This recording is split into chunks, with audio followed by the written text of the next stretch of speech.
Hello भाई, आप सभी का स्वागत है हमारा प्यारा चैनल करखी एजुकेशनल हब में।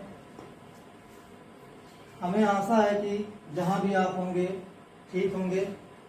और मैं ये बताना चाहता हूं आपको कि हमारा टेलीग्राम चैनल भी बन चुका है।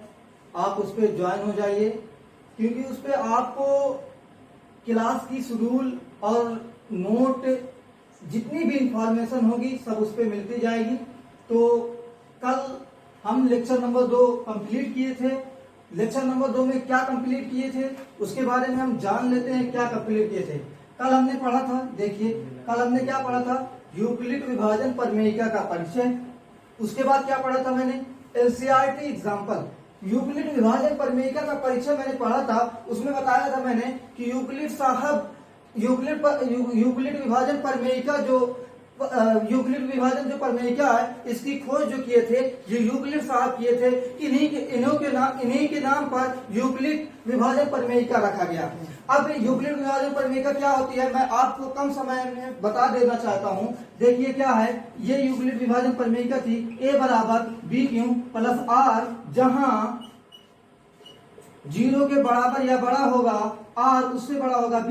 यही थी यूक्लिड विभाजन प्रमेयिका। a क्या था? a मैंने बताया था कि भाज्य होता है। a मैंने बताया था भाज्य होता है, b होता है भाजक, q होता है भागफल, r होता है शेषफल। तो जैसे हम क्लास 5 में पढ़े थे कि भाज्य बराबर भाजक गुणे भागफल प्लस शेषफल होता था, उसी तरीके से यूक्लिड साहब ने लेटरों के माध्यम से, अक्षरों के माध्यम से प्रदर्शित कर दिया। इसी का नाम पड़ गया यूक्लिड विभाजन प्रमेयिका। इसमें शर्त ये बताए थे कि 0 के बराबर होगा या उससे बड़ा होगा।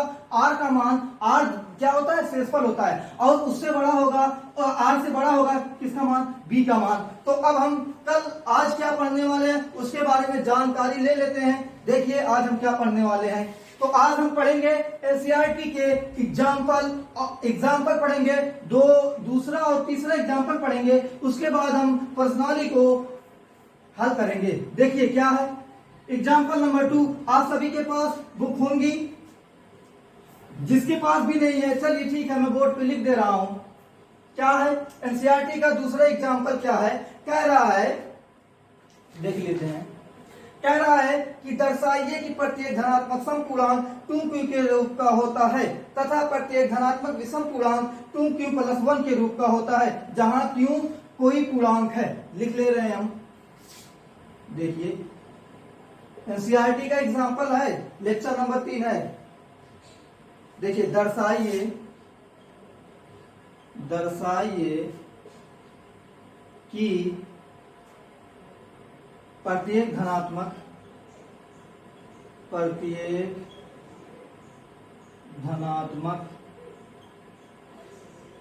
समपूर्णांक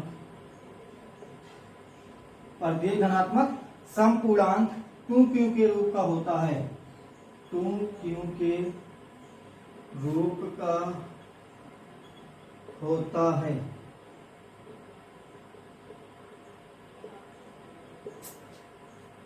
टू की ग्रुप होता है तथा प्रत्येक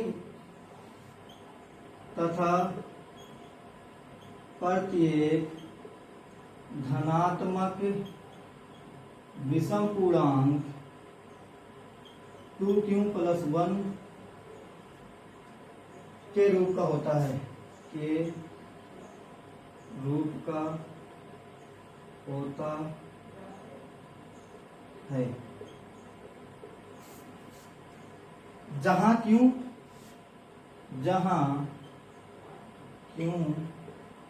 कोई पूर्णांक है।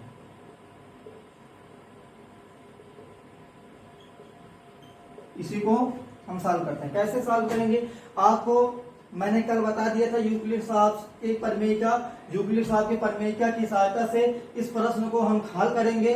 क्या होता है अब देखिए, कह रहा है दर्शाइए कि प्रत्येक धनात्मक समपूर्णांक 2q के रूप का होता है तथा प्रत्येक धनात्मक विषम पूर्णांक 2q प्लस 1 के रूप का होता है, जहां q कोई पूर्णांक है। तो इसमें क्या है, सम एक शब्द आया है, सम एक शब्द आया है, विषम यहाँ पे।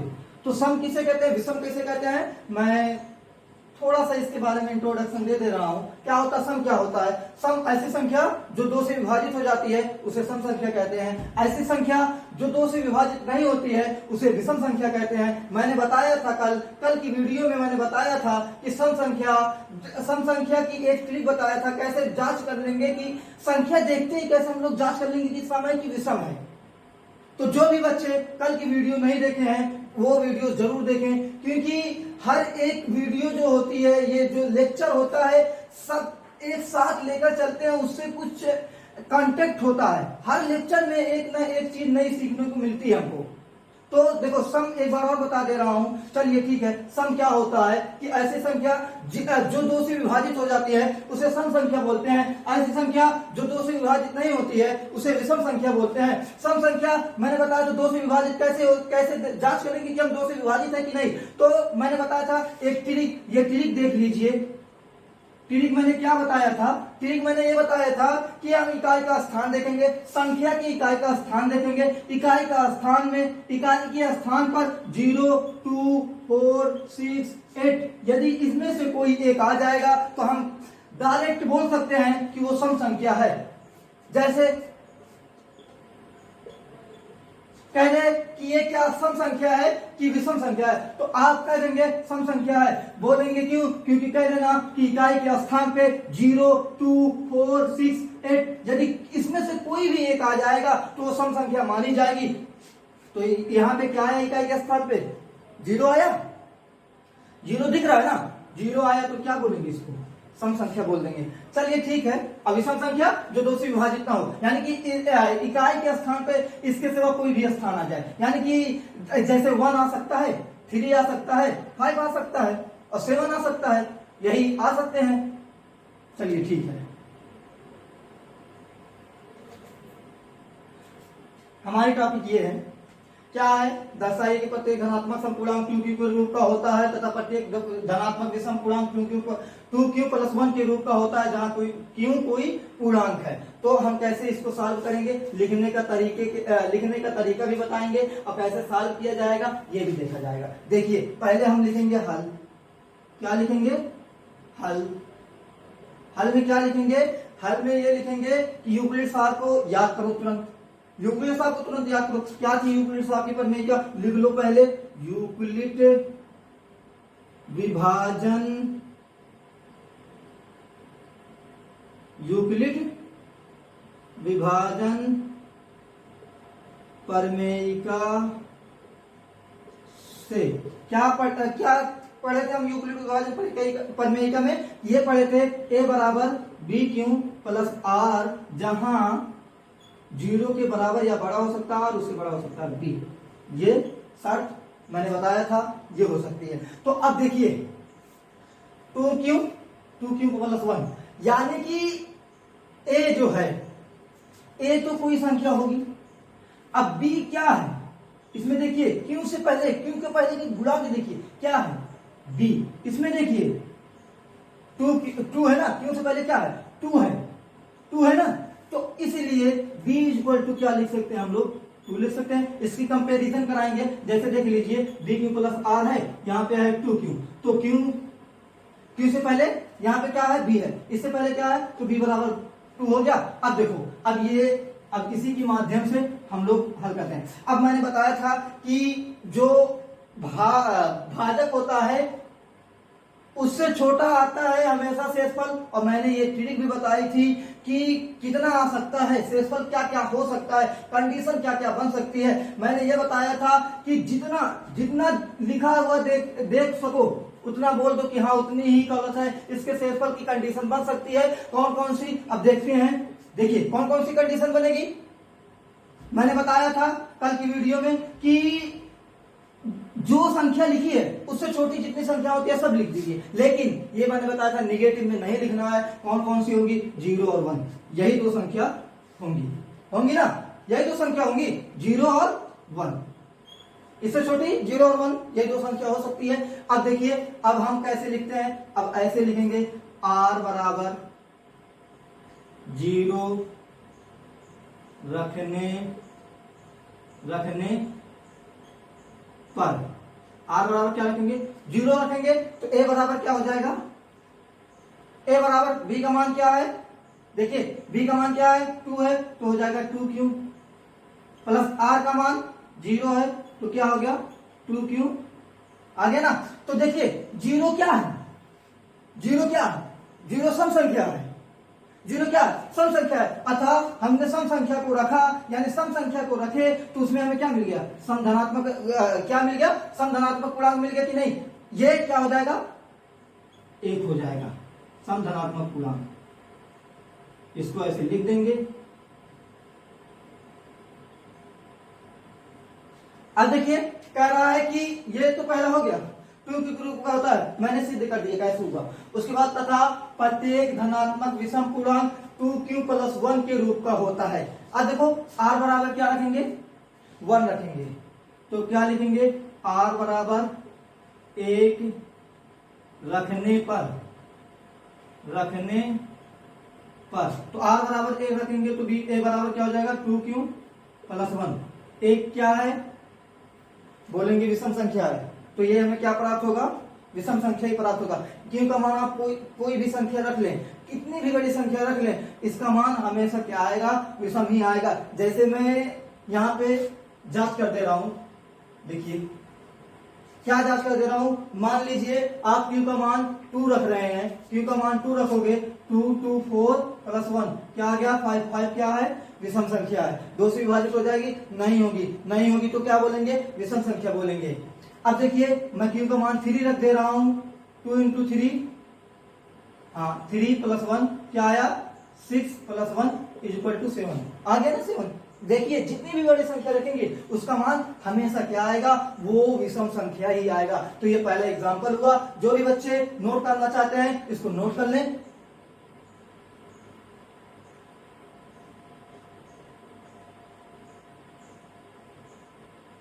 हो गया होगा, ठीक है हम इसको रफ करते हैं, अगले क्वेश्चन पे चलते हैं क्योंकि आज हमारा टारगेट ये है कि हम एनसीईआरटी के एक एग्जाम्पल और बचे हैं, 2 एग्जाम्पल वैसे बचे हुए हैं लेकिन एक एग्जाम्पल क्या है, आपको यूक्लिड विभाजन प्रमेयिका से एचसीएफ निकाल लेंगे, जो भी आंसर आएगा वही गलत है, वही उसका आंसर हो जाएगा। तो तीसरा एग्जाम्पल इसी बेस पे है, इसी कॉन्सेप्ट पे है, उसको देखते हैं क्या है तीसरा एग्जाम्पल। तो इसको रफ करते हैं।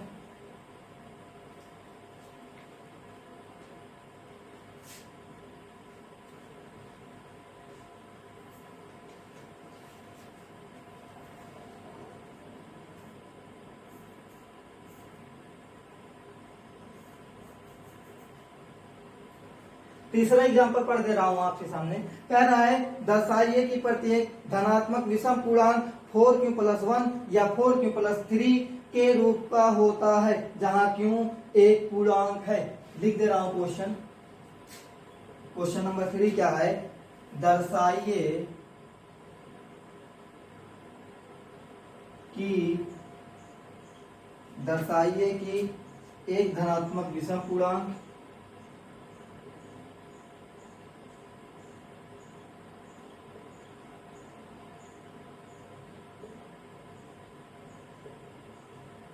एक धनात्मक विषम पूर्णांक 4q प्लस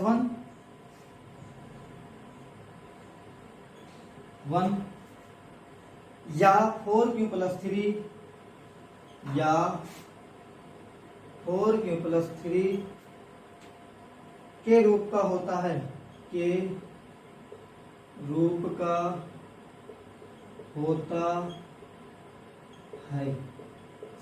ये हो गया। उसके बाद क्या कहा है कि जहां q एक पूर्णांक है, जहां q एक पूर्णांक है। देखिए इसको वही कॉन्सेप्ट है, सेम कॉन्सेप्ट जो हम पहले क्वेश्चन को हल करने के लिए कॉन्सेप्ट पढ़े थे, वही कॉन्सेप्ट इसमें भी लागू करेंगे। जब इस प्रकार का क्वेश्चन आए हमेशा यूक्लिड साहब को याद कर लें। किसको? यूक्लिड साहब को याद कर लें। क्या है यूक्लिड? ऐसे लिखेंगे हल लिख देते हैं, लिख देंगे यूक्लिड विभाजन प्रमेयिका, यूक्लिड विभाजन प्रमेयिका से। क्या है यूक्लिड विभाजन प्रमेयिका? उसको लिख दिया जाए। ए बराबर क्या होता है? बी क्यू प्लस आर होता है। यही होता है। जहां ये कंडीशन भी लिख लिया जाए, जहां 0 के बराबर या इससे बड़ा होगा आर, इससे बड़ा होगा बी। ये लिख लिए इतना लिख लेंगे। उसके बाद देखिए, जिस प्रकार पिछले क्वेश्चन में कंपैरिजन कराए थे उसी प्रकार इसमें भी कराओगे तो क्या है, बी बराबर हमें क्या मिलेगा? क्यू से पहले क्या लगा है? 4 लगा है। क्यू से पहले क्या लगा है? बी लगा है। तो बी इक्वल टू क्या हमें मिल जाएगा? बी इक्वल टू हमें मिल जाएगा 4 मिल जाएगा। तो बी इक्वल टू जब हमें 4 मिलेगा तो आर इक्वल टू क्या मिलेगा? मैंने बताया था कि भाजक जो होता है वो हमेशा शेषफल से छोटा होता है। शेषफल क्या क्या मिल सकता है? आर हमें क्या मिल सकता है? क्योंकि आर ही शेषफल होता है तो आर हमें क्या मिल सकता है? देख लीजिए, आर इक्वल टू क्या क्या कंडीशन बन सकती है। मैंने बताया था एक ट्रिक, जितनी भी संख्या 4 से छोटी हो सभी लिख दीजिए। लिख दे रहे हैं 0 1 2 3, ये आर मिल सकता है हमको, इतना आर मिल सकता है। अब देखिए क्वेश्चन को किस तरीके से सॉल्व करेंगे। अब आप आर का मान पहले 1 रखेंगे, 0 रखेंगे, उसके बाद 1 रखेंगे, उसके बाद 2 रखेंगे, 3 रखेंगे। इसमें या तो आप इसको डायरेक्टली चेक कर सकते हैं कि अब इसमें विषम जो संख्या है उसी को रख दीजिए, उससे भी हो जाएगा। लेकिन हम सम और विषम दोनों को चेक करेंगे तो उससे हमें यह सिद्ध मिल जाएगा कि हमें सम जब रखते हैं तो हमें सम मिलती है, जब विषम रखेंगे तो हमें क्या मिल जाएगी? विषम मिल जाएगी। तो देखिए क्या होता है। 4 की क्या कहा है? पहले क्या रखेंगे? आर बराबर 0 रखने पर तो ए बराबर क्या हो जाएगा? 4 क्यू प्लस 0। तो ए इक्वल टू क्या आया? 4 क्यू। ये सम है कि विषम? आप कहेंगे कि ये संख्या सम है तो ये क्या हो जाएगा? ये विषम नहीं होगा। इसको ऐसे हम एग्जाम पे ऐसे काट सकते हैं इस तरीके से। दूसरा जब रखेंगे आर बराबर, यहां पे रख दे रहा हूं, देख लीजिए। आर बराबर क्या रखेंगे? आर बराबर 1 रखने पर, आर बराबर 1 रखोगे तो ए बराबर क्या आ जाएगा? 4 क्यू प्लस 1। तो आर ए इक्वल टू क्या आया? 4 क्यू प्लस 1। तो ये क्या है? एक विषम संख्या है तो हमें क्या मिला? 4 क्यू प्लस 1 के रूप का मिला कि नहीं? ये हो गया। दूसरा देखिए, आर बराबर 2 रखते हैं। आर बराबर 2 रखने पर तो ए बराबर क्या आ जाएगा? 4 क्यू प्लस 2। ये दो क्या है? सम है। आप कोई भी संख्या क्यू का मान रखेंगे, या 1 रखें, 2 रखें, 3 रखें, 50 रखें, 51 रखें, 100 रखें, 200 रखें, जितनी भी संख्याएं रखेंगे उसके बाद जब इसको सॉल्व करेंगे तो हमेशा सम ही मिलेगा। जब इसको सॉल्व करेंगे तो ये विषम मिलेगा, क्योंकि ये देखिए सम संख्या को रखे तो हम सम संख्या में। अब क्या रखेंगे? आर इक्वल टू 3 रखेंगे। 3 रखने पर तो ए बराबर क्या मिल जाएगा? 4 क्यू प्लस 3। ये हो गया आपका। कौन कौन सी विषम है इसको लिख देते हैं विषम। यहां पे भी हमको विषम मिली थी, इसको लिख सकते हैं विषम। ये हो गया। अब आप क्या लिखेंगे? आप चलिए ठीक है, इतना नोट कर लीजिए, उसके बाद आगे बताते हैं क्या लिखना है। चलिए इसको रफ काट करते हैं।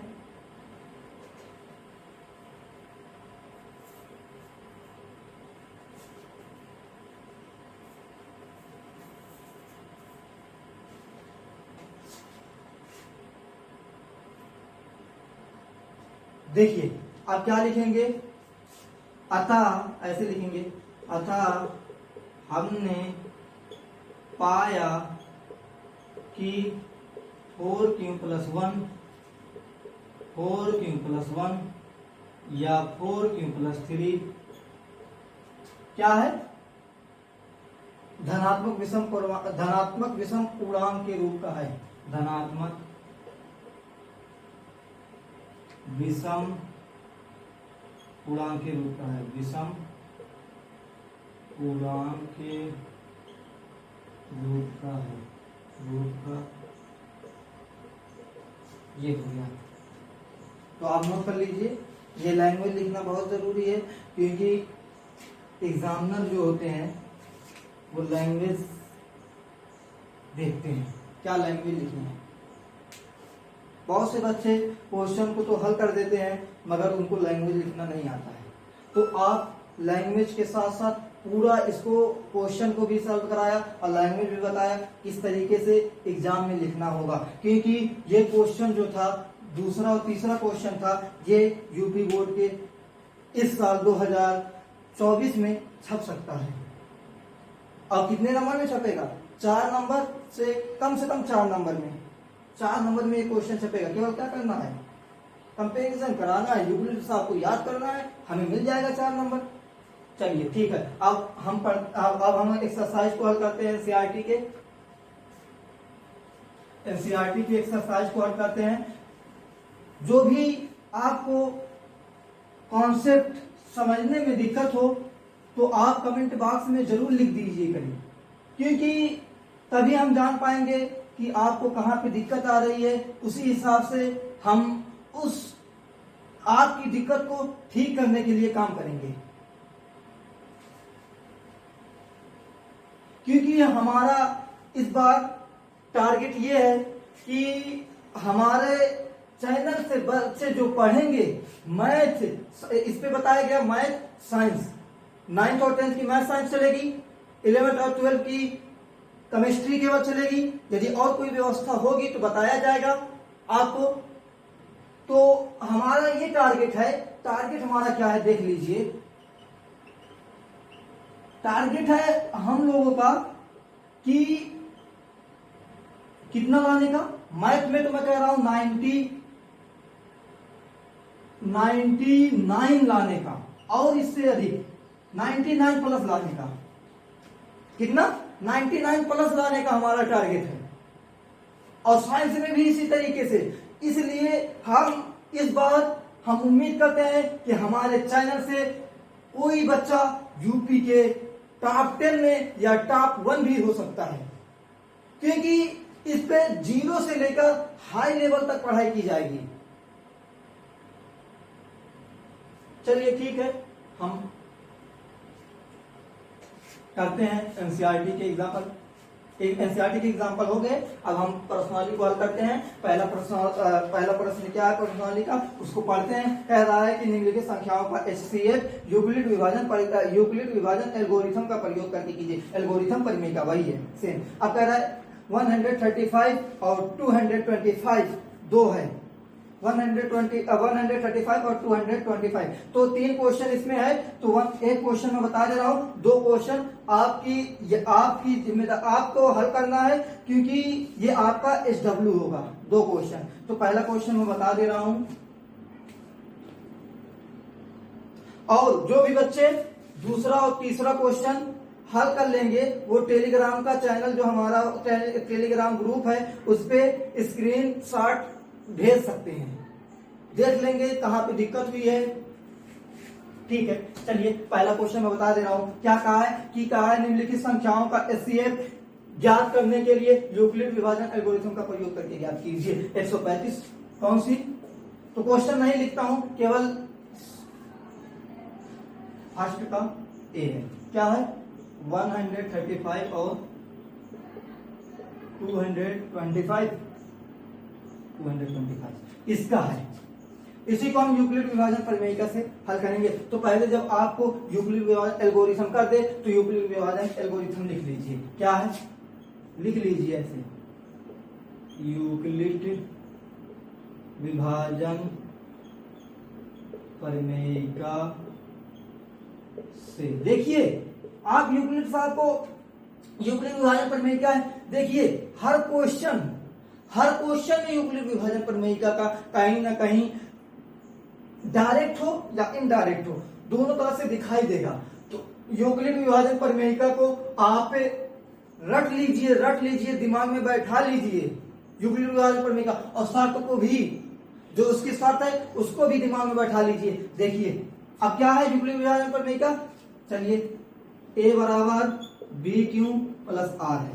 क्या है? A बराबर BQ प्लस R है, जहां कंडीशन क्या थी, 0 के बराबर या इससे बड़ा होगा आर, उससे बड़ा होगा बी, ये कंडीशन थी। इसको तो आपको रटना पड़ेगा, बगैर रटे काम नहीं चलेगा।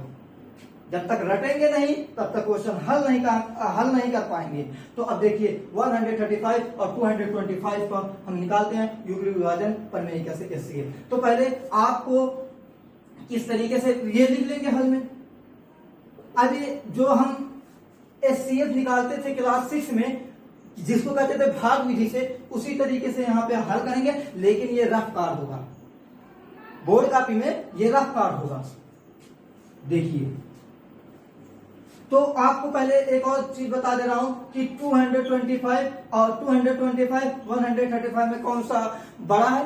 तो आप कहेंगे 225 बड़ा है, तो जो बड़ा रहता है वही भाज्य बनता है और जो छोटा रहता है वही भाजक बनता है। करते हैं 225 135 से क्या करेंगे, कितनी बार जाएगा, 1 बार जाएगा, क्या आएगा 135 5 5 0 2 12 में से 3 जाएगा, 9 आ जाएगा, हाँ 9 आ जाएगा। ये अब यहाँ पे एक चरण ये पूरा हो गया, क्या हो गया, एक चरण पूरा हो गया। ऐसे लिखेंगे हम लोग चरण नंबर 1, क्या लिखेंगे इसमें। देखिए ए क्या है, मैंने बार बार बता चुका हूं तो कि ए जो होता है वो भाज्य होता है, बी भाजक होता है, क्यों भागफल होता है, आर शेषफल होता है। तो इसमें ए के स्थान पे आप क्या रखेंगे, भाज्य रखेंगे ना। भाज्य इसमें क्या दिख रहा है, 225 भी दिख रहा है ना, तो 225 को लिखो,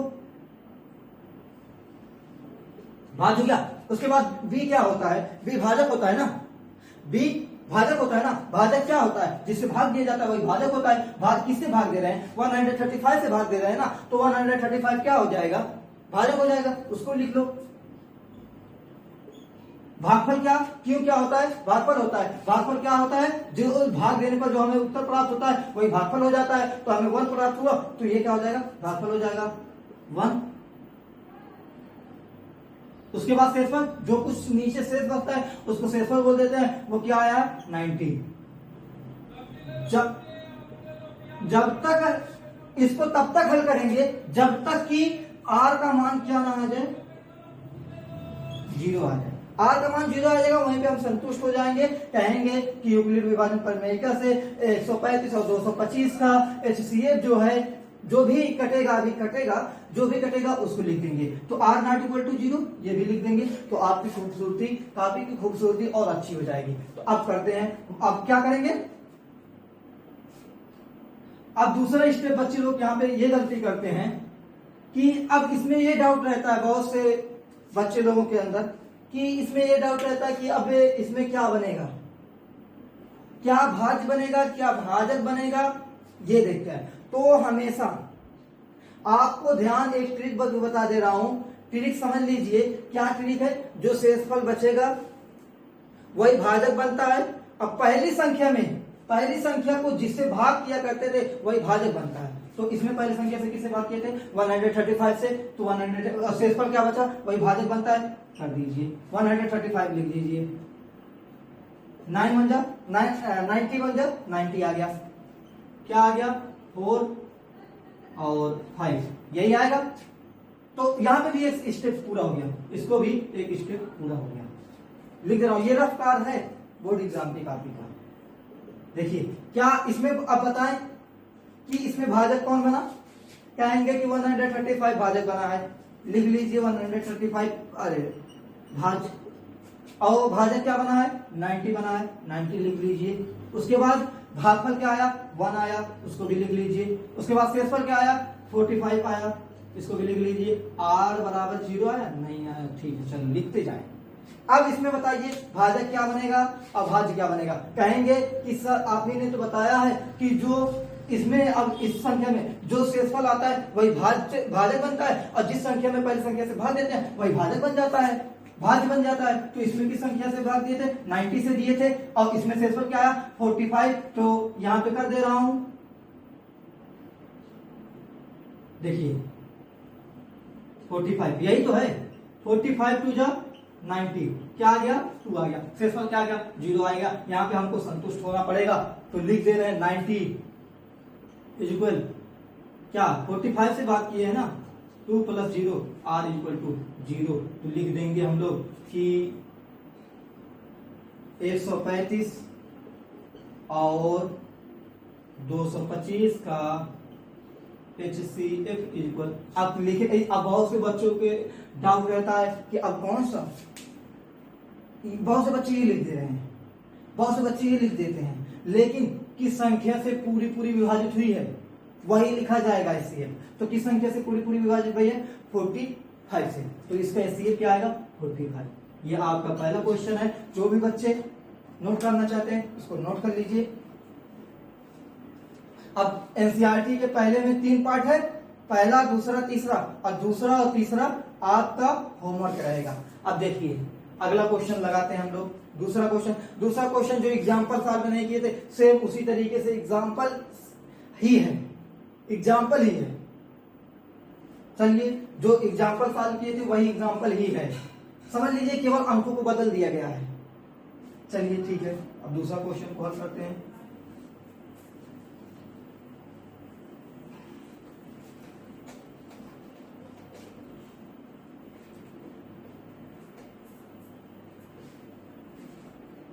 यहाँ पे लेक्चर मिल गया। क्या है दूसरा क्वेश्चन? कह रहा है कि दर्शाइए कि कोई भी धनात्मक विषम पूर्णांक 6q + 1 या 6q + 3 या 6q + 5 के रूप का होता है। सिर्फ केवल संख्या तो बदला है, 6 लगा दिया है, उसमें 4 लगाया था पहले एग्जाम्पल में, और दूसरे एग्जाम्पल में 2 लगाया था, बस। तो इसमें संख्या केवल बदला है, आप इसको स्वयं ही कर सकते हैं। लेकिन चलिए ठीक है, मैं बता दे रहा हूं क्या है दूसरा क्वेश्चन को लिखना पड़ेगा। चलिए ठीक है, लिख दे रहा हूं। दूसरा क्वेश्चन ये है, दर्शाइए कि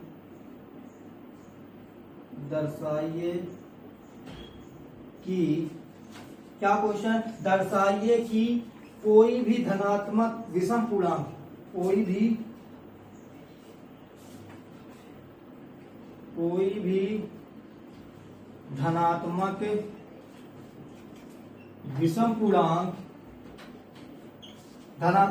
विषम पूर्णांक 6q + 1 6q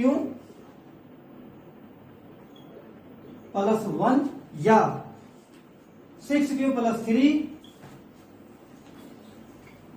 या 6q + 5 के रूप का होता है, के रूप का होता है।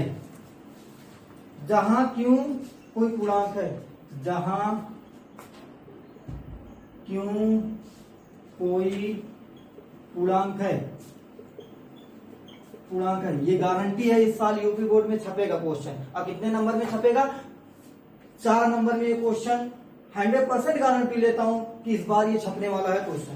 तो इसको जरूर लगाइए, जरूर देखिए। मैं बताया हूं एग्जाम्पल सेम है, एग्जाम्पल ही ये क्वेश्चन है। एग्जाम्पल जो पहले इसलिए एग्जाम्पल को सॉल्व कराया जाता है कि पहले आप एग्जाम्पल सॉल्व करिए, उसी हिसाब से प्रश्नावली में क्वेश्चन रखा जाता है।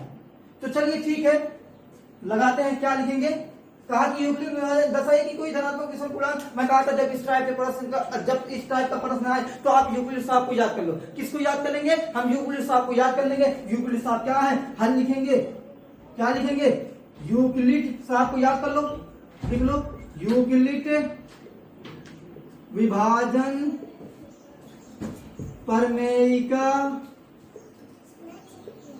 प्रमेयिका से, यूक्लिड विभाजन प्रमेयिका मैंने बताया था क्या होता है? a = bq + r होता है, जहां 0 से बड़ा होता है r, उससे बड़ा होता है b, या 0 के बराबर हो सकता है r।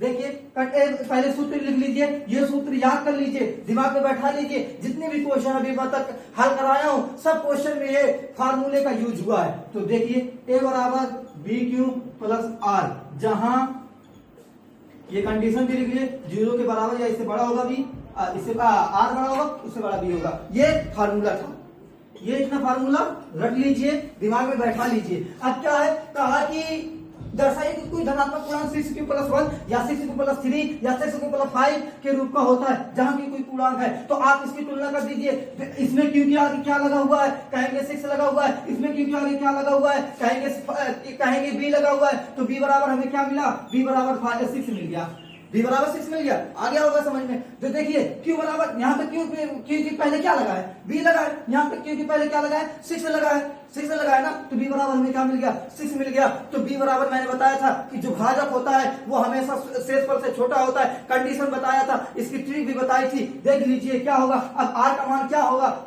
r का मान मैंने बताया था कि इससे जितनी भी छोटी संख्या होती है सबको लिख लीजिए, वही r कंडीशन बनेगा, वही कंडीशन बनेगा। तो इसकी इससे छोटी, लेकिन मैंने बताया था, ये भी बताया था कि निगेटिव में भी नहीं किया जाता इसको।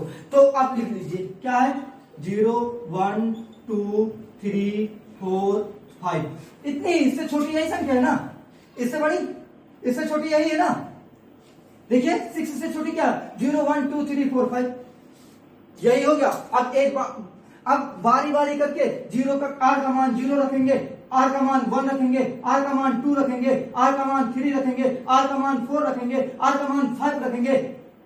तो अब इसमें देखेंगे सम कौन है, विषम कौन है, क्योंकि क्या बात कहा है, क्वेश्चन को हर पढ़ से पढ़ते हैं, धनात्मक विषम कहा है, विषम कौन कौन सी संख्या है, विषम 1 है, 3 है, 5 है, केवल 3 ही संख्या विषम है। तो जब इसको रखेंगे तो अब उसके बाद संख्या को जांच करेंगे कि क्या विषम ही आ रहा है। अगर सम रखते हैं, सम को रखेंगे सम आएगा, और विषम को रखेंगे विषम आएगा। तो ठीक है, चलते हैं हम हल करते हैं क्वेश्चन को।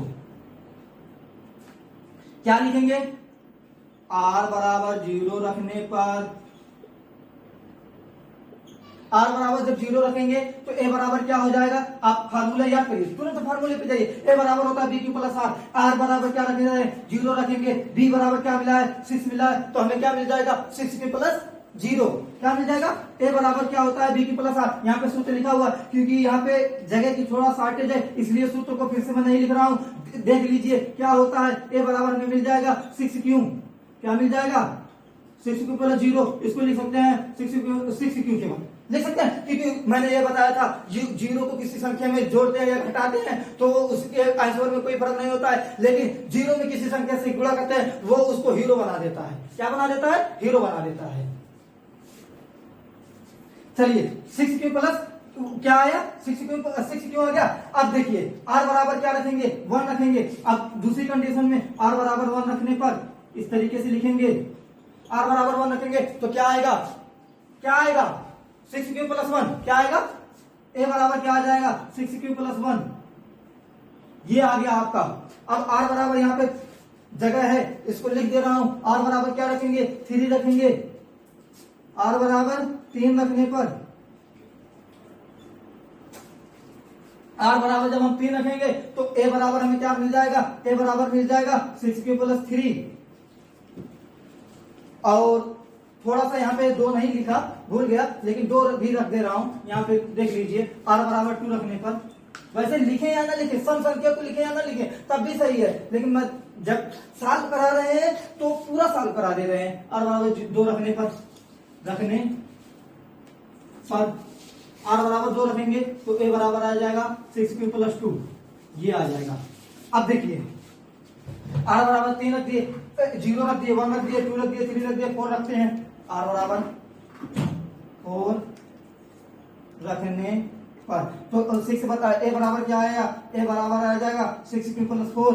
अब r बराबर क्या रखेंगे, r बराबर 5 रखेंगे, क्योंकि 5 बचा है तो 5 को रखते हैं, तो r बराबर क्या रखेंगे, 5 रखेंगे, तो a बराबर आ जाएगा 6q प्लस 3। अब विषम संख्या को देखिए, विषम संख्या कौन सी है, 5 है, 3 है, 5 है, 3 है, 1 है, उस पर क्या कर लेते हैं हम लोग, ऐसे घेरा बना ले रहे हैं, क्या बना ले रहे हैं, घेरा बना ले रहे हैं। अब देखेंगे आपने क्यू का मान कितनी भी बड़ी संख्या रख देंगे तो उसका मान हमेशा क्या आएगा, विषम ही आएगा। जैसे एक को मैं देखकर जांच करा दे रहा हूं, कैसे आएगा, 6 का आप मान रखिए, क्यू का मान 1 रख रहे हैं तो 6 से हो जाएगा, 6 का मान में गुणा करेंगे 6 आएगा, प्लस 1 करेंगे तो 7 आ जाएगा, यहाँ पे रखेंगे 6, उसके बाद 1, 6 में 1 का गुणा करेंगे 6 आएगा, उसके बाद 3 जोड़ेंगे 9 आ जाएगा, ये भी क्या है, विषम ही है। उसके बाद 5 रखते थे, 3 है ना, उसके बाद क्या रखते हैं, 1 रखते हैं, 6 का रखे थे, यहाँ पे 5 है, सॉरी यहाँ पे 5 था,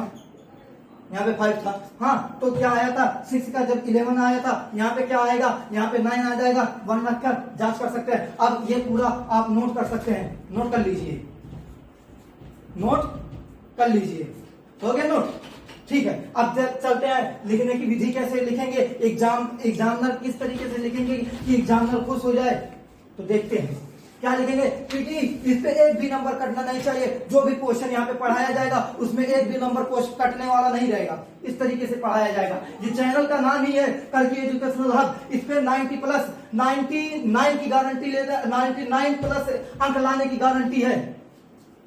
इस बार यूपी टॉपर में कोई हमारे चैनल से बच्चा पढ़कर निकलेगा।